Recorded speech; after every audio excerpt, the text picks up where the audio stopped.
અને હવે સીધા જઈએ નાયબ મુખ્યમંત્રી હર્ષ સંઘવી સંબોધન કરી રહ્યા છે.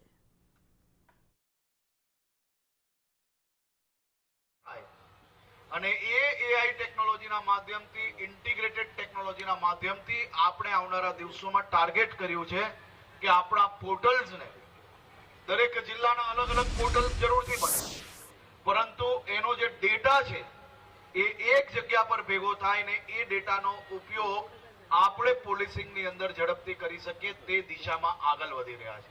આ પહેલું પગલું આજે અમદાવાદ ડિસ્ટ્રિક્ટ પોલીસ દ્વારા જે ડેવલપ કરવામાં આવ્યું છે અદ્ભુત છે અને તેને વધુમાં વધુ આવનારા દિવસોમાં ઉપયોગ કરવામાં આપ સૌ લોકોને સરળતા થશે. ડોઝિયર મેનેજમેન્ટ સિસ્ટમ બી આના જ માધ્યમથી બનશે. ખાસ કરીને અમદાવાદ જિલ્લા પોલીસને અભિનંદન આપું છું કે આખા દુનિયાનો ડેટા રાખવાની પોલીસની જવાબદારી હોય છે, પરંતુ પોલીસ સ્ટેશનમાં કામ કરતા પોલીસના જવાનો એની હિસ્ટ્રી એ બી એટલું જ મહત્વનું કામ છે.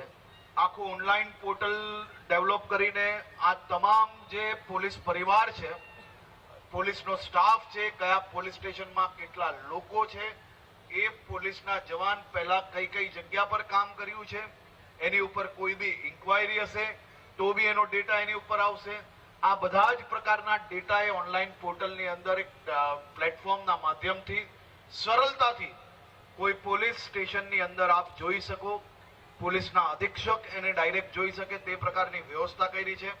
તે બદલ બી હું અભિનંદન આપું છું. આવનારા દિવસોમાં આ પ્રકારના પ્રોજેક્ટ ગુજરાત પોલીસ દ્વારા ગુજરાતના વિવિધ જિલ્લાઓની અંદર આ ઊભું કરવામાં આવશે.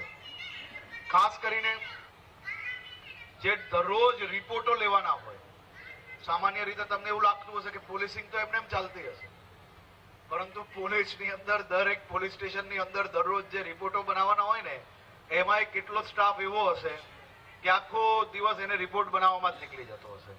રિપોર્ટ ડેલી રિપોર્ટ જે છે એને ઓટોમેશન કરવામાં આવ્યું છે, એની બદલ બી હું આપને અભિનંદન આપું છું. ખાસ કરીને આ QR કોડના માધ્યમથી જે પ્રયાસ ચાલુ કરવામાં આવ્યો આ બી એક પહેલો સ્ટેપ છે.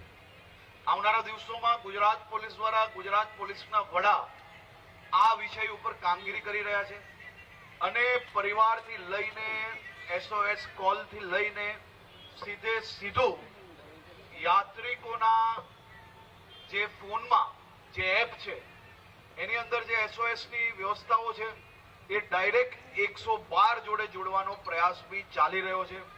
ઝડપથી એ પ્રોજેક્ટ બી પૂર્ણ થશે, પરંતુ આ QR કોડનો પ્રોજેક્ટ બી ખૂબ સરાહનીય છે.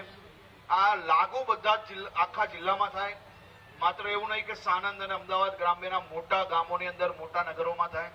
ગામડાઓ હોય કે નાના નગરો હોય બધી જ જગ્યા પર કમ્પલસરી આ પ્રોજેક્ટ લાગુ થાય, જેથી જે યાત્રી છે એને ડ્રાઈવરની સંપૂર્ણ ઇન્ફોર્મેશન મળી શકે, એને સુરક્ષિત લાગતું હોય તો જ એ ઓટોની અંદર બેસે.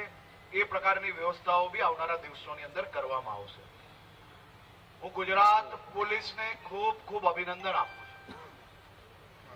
સામાન્ય રીતે મારી ઉંમરના લોકોને અંદાજો નહીં હશે, પરંતુ આજથી 25-30 વર્ષ પહેલા કોઈ સામાન્ય વસ્તુ ચોરી થઈ જાય, સોનાની ચેન ચોરાઈ હોય તો અહીંયા વડીલો જેના વ્હાઈટ વાલ થઈ ગયા છે ને, જેના વાલ સફેદ થઈ ગયા છે, એને અંદાજો હશે કે ત્યારે ક્યારેય વિચારતા નતા કે